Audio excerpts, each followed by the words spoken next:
What's going on, YouTube? It's Big Brother 749 coming back at you with another video. I'm gonna give my thoughts on Justice Clarence Thomas in the Supreme Court, how corrupt the system is, and how Justice Thomas should resign for all the corruption that he caused and participated in. And I never thought that I'll be doing a video on him during Black History Month since he doesn't deserve the recognition. But anyway, just the other day, I came across an article where there was this comedian and late night talk show host, John Oliver, I think that's his name, to where he was urging Justice Thomas to resign and step down, to where he even offered him $1 million per year to do so, since Justice Thomas has screwed the lives of American citizens, making it worse for everybody. And some folks are doubting that that'll work. They're feeling that Justice Thomas won't take up on it, but it's worth a shot, I think. Even though, many people may disagree, since they're saying that that's unlawful, but it's a bribe. But Clarence Thomas is known for taking bribes. But regardless, many others, such as myself, do think that Justice Thomas should step down, as well as Trump's appointed judges. Because while we got a lot of problems going on in this country, the Supreme Court is focusing on bullshit instead of stuff that actually matters. Because there's a video on the MSNBC channel on that crazy lady, Marjorie Taylor Greene, where the Supreme Court had rejected her bid to overturn the $100,000 fines that she brought on herself for refusing to wear a mask on the House floor while this whole pandemic thing was going on. And somebody had posted something in the comment section under that video, to where they were saying how they were sick and tired of the Supreme Court dealing with Trump and his allies instead of the middle class citizens who actually work and pay taxes and health care, unlike Trump in Congress. Because when are the Supreme Court's going to start working for the average American citizen? Because the Supreme Court don't have our best interests at heart. They worry about Trump and his foolishness, and they don't want to focus on the more relevant, serious, important issues. They didn't even want to help students out with student loans, and Biden even followed the Supreme Court ruling, which didn't allow him to forgive most student debt, since he didn't really have a legal right to do so, since they kept blocking it. So him and his team went back, strategized, went for a plan B, and came up with the workaround by using laws that's going to allow student debt relief under certain circumstances. And I think about other things too from from the Supreme Court, like when they first ended affirmative action last summer, as far as having diversity in these schools, these higher universities, and college admissions and places of employment. Because Clarence Thomas, he's one of those Negroes who don't believe blacks deserve to get a pass or free ride. Like, hey, if I can do it, y'all can do it. Because when I found out about it, I thought it was messed up, because I felt it wasn't going to give minorities a fair chance. Because the reason why a lot of us got good jobs is because of affirmative action. They were hiring all these whites and wasn't hiring no blacks and minorities, and they made it a law to where you got to have so many percentages of blacks in some jobs. And now they done took that away. And as black people, I'm sure we've all felt discriminated against. There could be a situation where an incident would occur, you can just feel it. Because I've had jobs in the past where I felt discriminated against and unwanted, and felt like I was only being tolerated despite me busting my ass every day, while working with several white people who weren't as productive or didn't really seem to know how to do their jobs. Like, I remember this one job I had. I was working with this white dude where sometimes he didn't know what he was doing. He had more seniority than me, and he was white. And just because of that, he was praised more than me. He received more recognition. He had a better reputation, to where the manager thought he was smarter than me. And sometimes the manager, she didn't even know what she was doing half the time. And I can remember times when she be trying to do something, making herself look stupid. And there have been times where I had to correct her on some stuff. And then they were looking at me like I'm the dumb one, just because they were white and I'm black. They just had this perception that I don't know nothing and they know everything. But about this affirmative action, I spoke to my dad about it, about the end of affirmative action. And he was telling me this story about when he was in the Army. He was saying that he was in Colorado for 2 years, and then he went to Germany where he was in E4, and his next grade would have been a sergeant E5. So he went to Germany, and when he got there was an opening, and he came up. He came with more rank than the white dude, but his platoon sergeant sent the white dude to. It's called PLDC Leadership School for 4 weeks, and he got promoted. And that was my dad's spot. But the reason why the platoon sergeant didn't send my dad was because he was like, well, you just got here, and I didn't want to shoot you off to the school for 4 weeks. But that was his spot, and that was discrimination for real, but that's military. And my dad said that the white dude was dumb as hell because he should have had that spot. But he ended up getting promoted to sergeant a year later and a half, when he could have just gotten it in 4 months. And I've had friends that face discrimination at work, such as a buddy of mine, a Middle Eastern dude who's a union steward at my job. We were talking to each other on the phone one night after work, and during our conversation, he must have been reading something on his phone while talking to me through speakerphone. And he had came across this article from HuffPost where it stated that the Supreme Court case could weaken unions' ability to strike.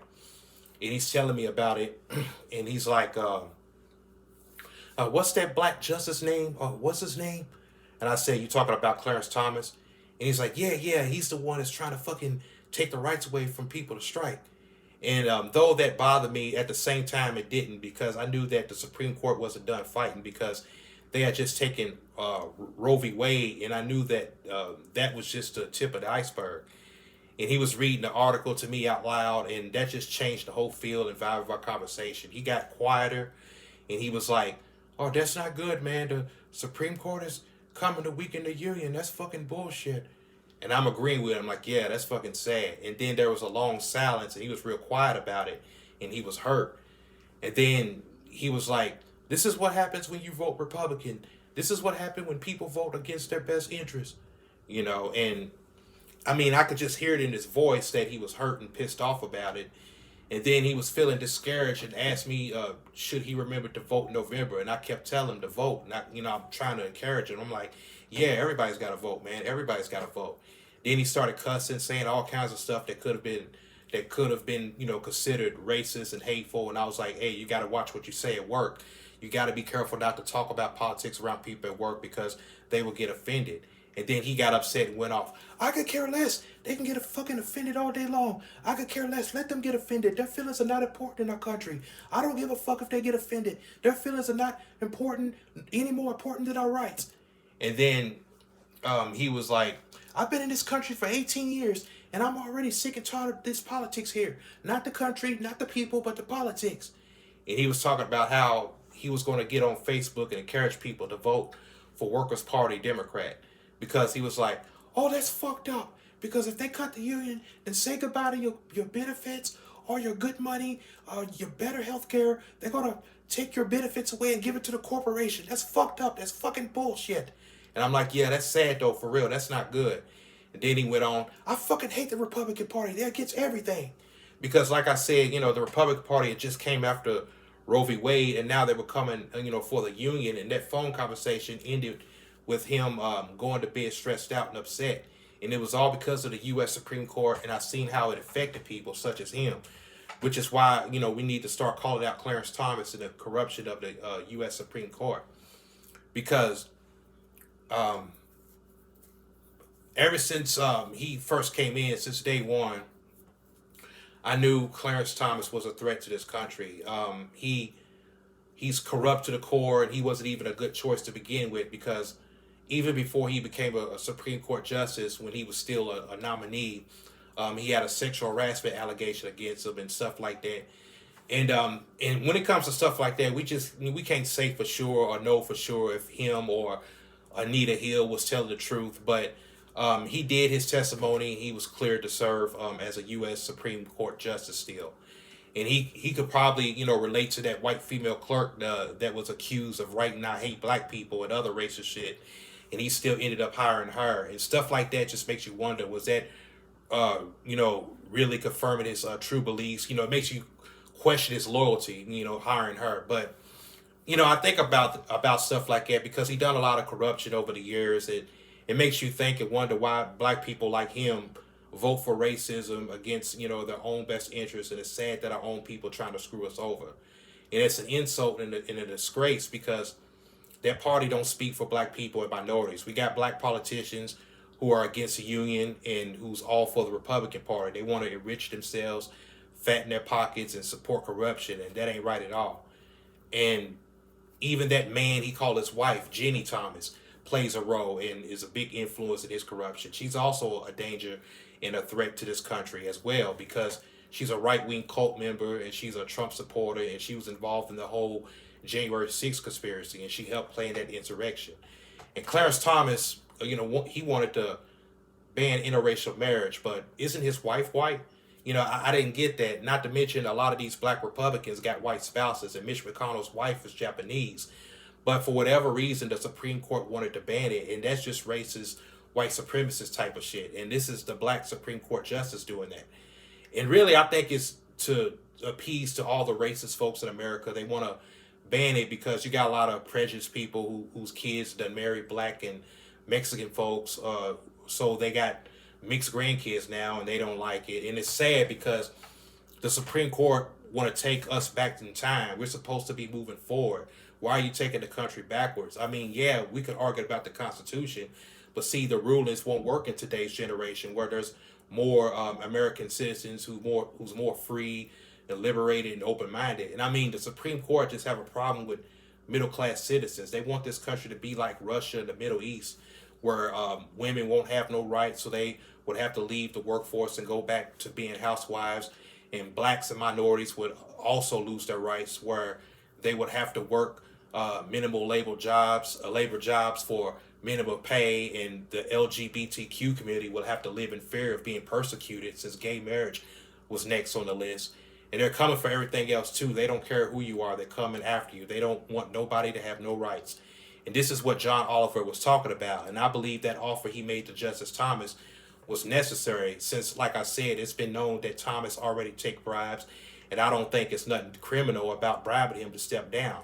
I mean, it'd be one thing if Mr. Oliver offered Justice Thomas to vote a certain way on a case, then yeah, that's bribery. But to step down, I think that's just business. It's a business offer. But I don't think Clarence would accept. I think he would prefer to stay on the court and continue to make our lives a living hell. And it's crazy because as long as Justice Thomas and Trump's three judges, Brett Kavanaugh, Neil Gorsuch, and Amy Coney Barrett stay in Supreme Court, our democracy would be no more. Because, like, how did Brett Kavanaugh become a Supreme Court justice when he's not experienced enough to get a lifetime judgeship? And Amy Coney Barrett barely has any experience, and they've proven it every day. And I don't expect change from neither one of these folks, because why would the Supreme Court want to continue to allow and endorse hatred against women, transsexuals, immigrants, and minorities? That's not how you grow a country. Yet Trump say, he want to make America great again. What sense does that make? And they want to destroy the union, which means no better protection, no better raise, no better health care, and it'll be to where we couldn't strike the company or fight it, and that's a big deal because the Republicans ain't gonna never work in People's Party, never ever, because that shit ain't gonna never happen. Because with Joe Biden, at least the union got better. We got a lot of strikes, a lot of unionizations. Starbucks is unionized now. We got 2 Apple stores unionized. We got the grocery store Trader Joe's that's unionized. But Trump's appointed judges in the Supreme Court, they don't support union at all. They're corporation people. They support corporation because they got money. They're never going to care about you or give you any money, and they're never going to change. And these are lifetime appointed judges, so they're going to be in there forever until they retire or die. And then you got senators who will never leave, like Mitch McConnell, for example. He's been in office since 1985. That was almost 40. Next year, it'll be 40 years since he's been in there. And that's bad, because how do they stay in power that long? People keep voting for this man for a long time, and he's already did like 6 or 7 terms, and he never did anything for us. And he say he's going to do this and do that, but he never did it his whole political career and his whole life. And it's been almost 4 decades since he's been in there. And Mitch McConnell, he's an evil guy. I mean, he's going to run again until he dies, and he can do that because he's not going to go anywhere. And the only people he's going to support is the rich folks and the corporation, because the corporation people are thugs too. You know, they steal our money, and these folks are going to stay until the end. And that's why we need to vote these politicians out. Because imagine when Trump won the House and the Senate, when Obama was leaving, why did that happen? Because people wasn't voting, and that's what's going to happen. That's what I'm afraid of this time. And it just proves, you know, how important voting is. Because in Australia, it's against the law not to vote. That's why Australia got better health care, better schooling, and everything else, because people are voting, and they're better off than we are. Canada too, since they got universal health care. But here in America, you know, it's all about money. Everything's a business. That's why I don't care about the Republican Party like that. And that's how these thugs get in office, because people don't vote. Just like with Trump, I seen where Trump had just won the South Carolina GOP primary, and I don't even see how he's even allowed to run for real, because somebody made a point not too long ago. They said, how could folks with a felony are not allowed to vote, but Trump has felonies and is allowed to run? That just shows how fucked up and backwards this country really is. And folks are fearing that Trump will be the first dictator to where America would lose the respect and the support of the rest of the world. And I mean, Trump lied and said he created the best economy, but see, he's a liar. And see, his supporters don't know that. They think Trump is a savior, and he's not. Trump's never going to save you. Just like Clarence Thomas, the only person he's going to save is himself and enrich himself. He wants to take advantage of the black vote by promoting Trump sneakers, you know, which is obviously a catch, a gimmick, and a pander to get blacks to vote for him.